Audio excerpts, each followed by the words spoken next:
নমস্কার, কেমন আছো বন্ধুরা? বন্দনা রায়ের আরেকটি ব্লগে স্বাগত। সবাই কেমন আছো? আশা করি সবাই ভালোই আছো, আমিও ভালো আছি। অনেক দিন পর তোমাদের সঙ্গে আজ আর একটা নতুন ব্লগ নিয়ে আসলাম। আমরা গিয়েছিলাম মেলা দেখতে অজয় নদী পার করে।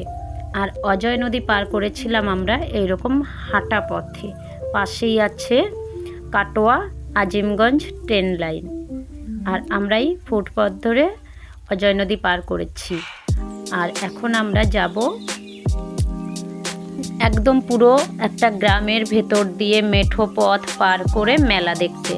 তারই কিছু অংশ তোমাদের সঙ্গে শেয়ার করছি, চলো দেখে নাও। আর এই ব্রিজটা না সত্যি আমার কাছে ভীষণ ভালো লেগেছে। এর জন্য আমি বারবার এই ব্রিজটারই 2-3টে স্কিপ ভিডিও নিয়ে নিয়েছি তোমাদের সঙ্গে শেয়ার করার জন্য। আমার ভালো লেগেছে, আশা করি তোমাদেরও ভালো লাগবে। আর এখানে দেখো এই যে মাঠে উচ্ছে, কুমড়ো, নানান রকম সমস্ত সবজি চাষ হয়েছে। যদিও ভিডিওটা এটা অনেক পুরনো, আমি এতদিন এডিট করার একটু টাইম পাইনি, বিজি ছিলাম, শরীরটাও খারাপ ছিল। আর এখানে যাচ্ছে গ্রাম মানেই তো জানো মেঠো পথ। এই যে রাখালরা বিকেলের দিকে গরু চড়িয়ে বাড়ি ফিরছে। আর এই দেখো আমরা পুরো মাঠের মাঝখান দিয়ে যাচ্ছি। এই যে জমিগুলো দেখছো, এগুলো পুরো সর্ষে ক্ষেত বা উচ্ছে ক্ষেত, ভীষণ সুন্দর। প্রথমেই তোমাদের কাছে ক্ষমা চেয়ে নিচ্ছি অনেক দিন পর ব্লগ দেওয়ার জন্য, তার জন্য ক্ষমা করে দিও।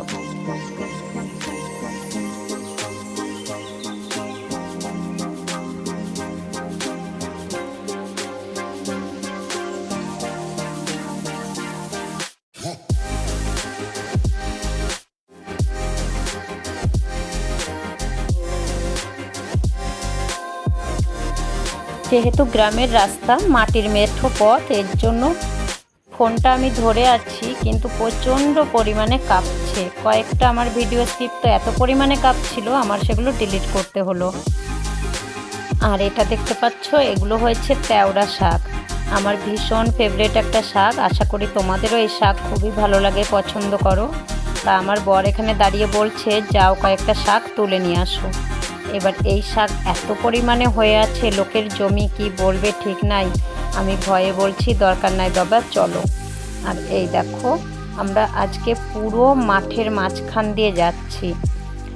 এত ভালো লাগছিল, মনটা এত ভালো হয়ে গেছিল। আর ওই দূরে ট্রেন যাচ্ছে লাইনে, সেটাও মানে অতটা দূরে আমি গাড়িতে বসেছিলাম, তাই জুম করে তোমাদের সঙ্গে শেয়ার করা হয়নি।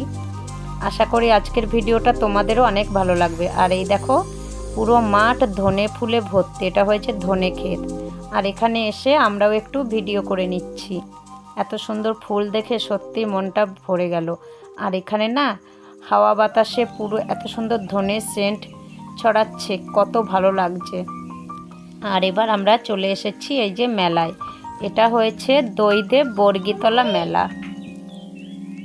আর আমরা দেখো মেঠো পথ পার করে সোজা চলে এলাম দইদেব বর্গীতলা বাবা গোপাল দাসের মেলা দেখতে। আর এখানেই লেখা আছে আই লাভ গোপাল দাস। আর এই হয়েছে গোপাল দাসের গেট। আমরা এরপরে ঢুকবো বাবা গোপাল দাসের মন্দিরের দিকে।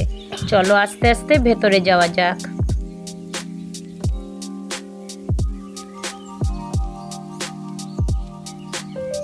বাবা গোপাল দাসের মন্দিরের চালাটা দেখো কি পরিমাণে বাতাসা পড়ে পুরো চট বেঁধে গেছে। এখানে সব ভক্তরা আসে আর এভাবেই বাতাসা ছেটায়।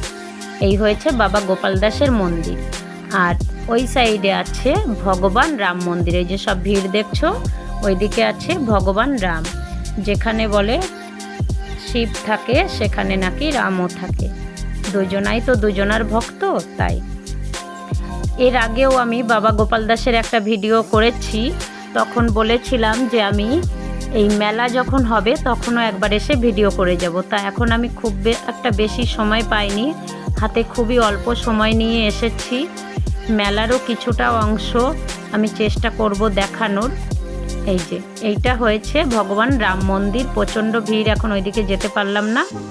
আর এখানে দেখো এই যে রাম সেজে কিন্তু একজনা দাঁড়িয়ে আছে, সবার সঙ্গে সেলফি নিচ্ছে। আর এইটা হয়েছে গোপাল দাসের মন্দির। এই যে সাদা রঙের শিব ঠাকুর।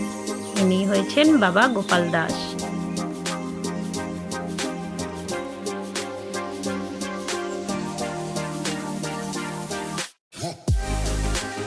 এই হয়েছে রাম মন্দির। আর এই পুরোহিত মশাইকে তো নিশ্চয়ই আপনাদের পরিচিত, আমার এর আগের ভিডিওতেও দেখেছিলেন। তা আজকেই দেখুন এই হয়েছে ভগবান রাম। তো চলুন সবাইকে একটু আশেপাশে কত যে গোপাল আছে, সার গোপাল রাখা, সেগুলো একটু দেখিয়ে দিই।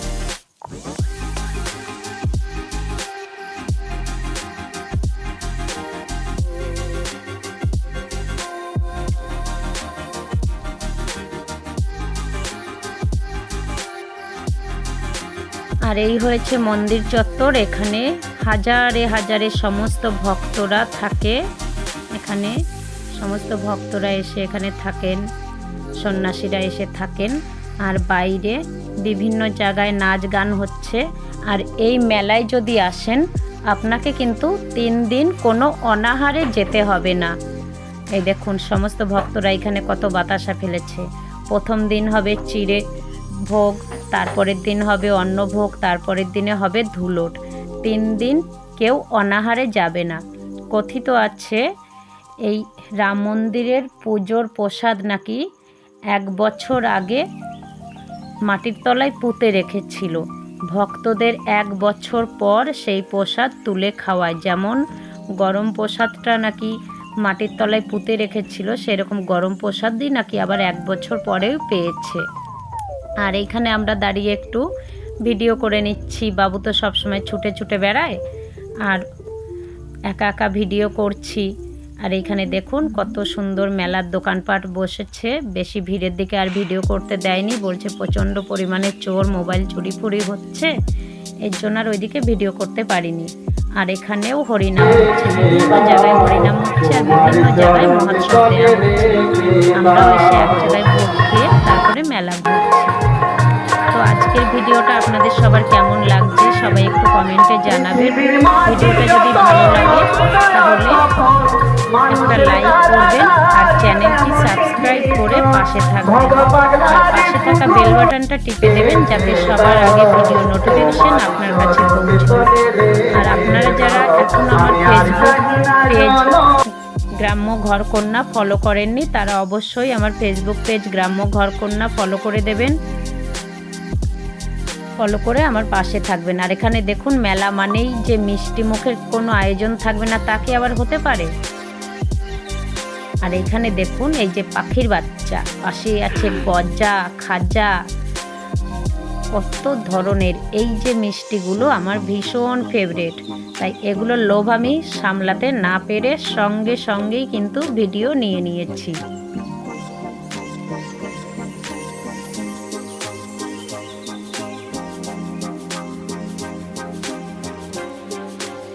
তো আপনাদের কার কোন মিষ্টিটা বেশি পছন্দ সেটা অবশ্যই কমেন্ট করে জানাবেন। আমার ফেভারিট শুকনো গজা। আমরা বাড়ির জন্য একটুখানি গজা আর একটু জিলিপি কিনে নিয়ে যাচ্ছি। তো আজকের ব্লগটা এখানেই শেষ করছি। দেখা হচ্ছে পরের আর একটা ব্লগে। ততক্ষণ সবাই ভালো থাকবেন, সুস্থ থাকবেন, সাবধানে থাকবেন। আর বন্দনা রায় 2023 চ্যানেলটি সাবস্ক্রাইব করে পাশে থাকবেন। ভিডিওটা যদি ভালো লাগে একটা লাইক, একটা কমেন্ট করে দেবেন। তো দেখা হচ্ছে পরের আর একটা ব্লগে। ততক্ষণ সবাই অনেক ভালো থাকবেন। সবাইকে টাটা।